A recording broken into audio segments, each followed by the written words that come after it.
बिस्मिल्लाहिर्रहमानिर्रहीम। अस्सलाम वालेकुम। वो जब इंडिया से आया तो उसकी अजीब हालत थी।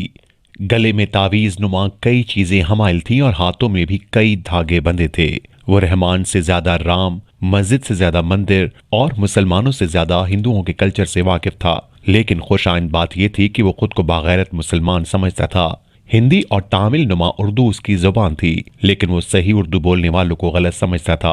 उसकी तबीयत में बहुत उखड़पन था और उसकी हर बात मैं से शुरू होती और मैं पर ही खत्म होती थी। खुद को हर बात में सही और दूसरों को गलत समझना उसकी आदत थी।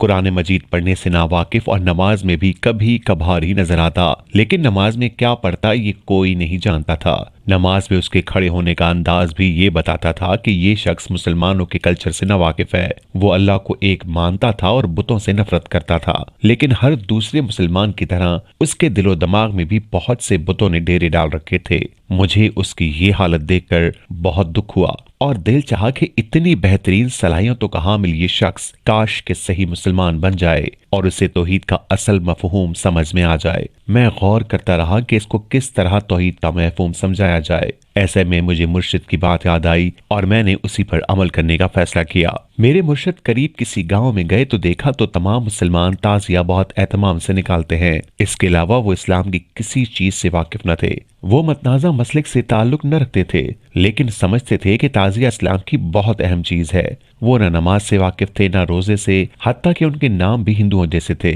लेकिन वो खुद को मुसलमान कहते थे और इस्लाम से उनकी वाबस्तगी का वाहिद जरिया ये ताजिया ही था। मुर्शिद ने उनसे कहा कि ताजिया निकालना कभी न छोड़ना। लोगों ने पूछा कि मुर्शिद ये आपने क्या कह दिया? तो उन्होंने फरमाया कि ये चीज इनकी इस्लाम से वाबस्तगी का वाहिद जरिया है। अगर ये कायम रही तो एक ना एक दिन इनको सही इस्लाम भी समझ आ जाएगा। अगर ये भी छूट गई तो ये मुकम्मल तौर पर हिंदू बन जाएंगे और इनकी वापसी का इम्कान खत्म होकर रह जाएगा। ऐसे ही मैंने इस शख्स से कहा कि ये धागे और तावीज बहुत संभाल के रखना कि ये इसके इस्लाम से वाबस्तगी का जरिया थे।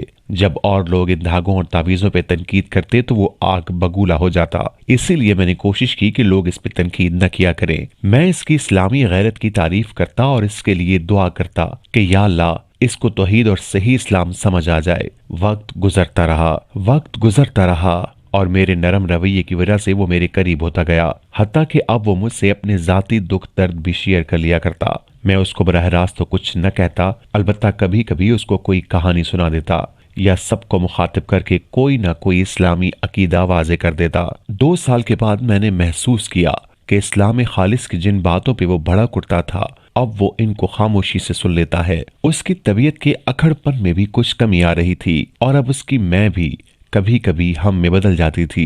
ये एक मस्बत तब्दीली थी, लेकिन अभी उसके रंग ढंग, चाल ढाल और धागे तावीज वहीं के वहीं थे। 1-2 साल और गुजर गए। अब मुझसे वो काफी मानूस हो गया था। एक दिन मैंने देखा कि वो अच्छे मूड में है। मैंने मौका गनीमत जाना और कहा कि भाई काश के तुम कुरान पढ़ लो। मैंने कहा देखो कुदरत ने तुम्हें एक इस्लामी मुल्क में भेजकर ये मौका दिया है और तुम इस मौके से फायदा उठा लो।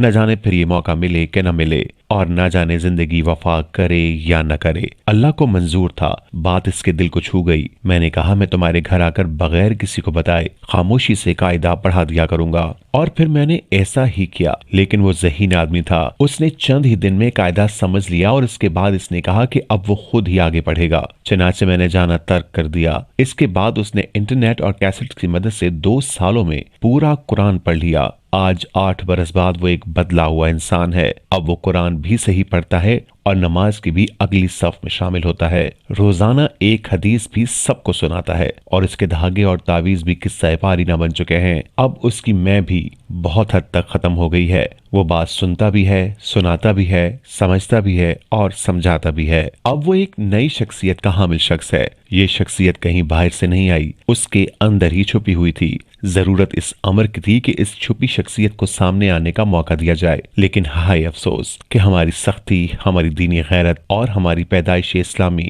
حمیت ایسی شخصیتوں کو باہر آنے سے پہلے ہی ختم کر کے رکھ دیتی ہے۔ دعوت کا یہ تجربہ مجھے بہت کچھ سکھا گیا۔ میں نے جانا کہ دعوت کے لیے پیار، دعوت کے لیے ہمدردی اور دعوت کے لیے دروازہ کھلا رکھنا بہت ضروری ہے۔ اگر آپ کی دینی غیرت دروازہ ہی بند کر کے چلی آئے تو کون اندر آئے گا؟ وہ شخص جو شرک و ظلم میں مبتلا ہے، اس کا اپنا عمل ہی اسے جہنم میں لے جانے کے لیے کافی ہے۔ آپ کے دروازہ بند کرنے سے کوئی فرق نہیں پڑے گا، لیکن دروازہ کھلا رکھنے سے فرق پڑ سکتا ہے۔ اس لیے ہر وہ مسلمان جو نبی رحمت صلی اللہ علیہ وآلہ وسلم سے تعلق کا دعویدار ہے، اسے چاہیے کہ ہر ایک کے لیے دروازہ کھلا رکھے۔ کون جانتا ہے کہ کب کون چلا آئے اور اس دروازے سے جنت میں چلا جائے۔ جانا تو اللہ کی رحمت سے ہی ہے، لیکن آپ کو دروازہ کھلے رکھنے کا اجر بہرحال مل جائے گا۔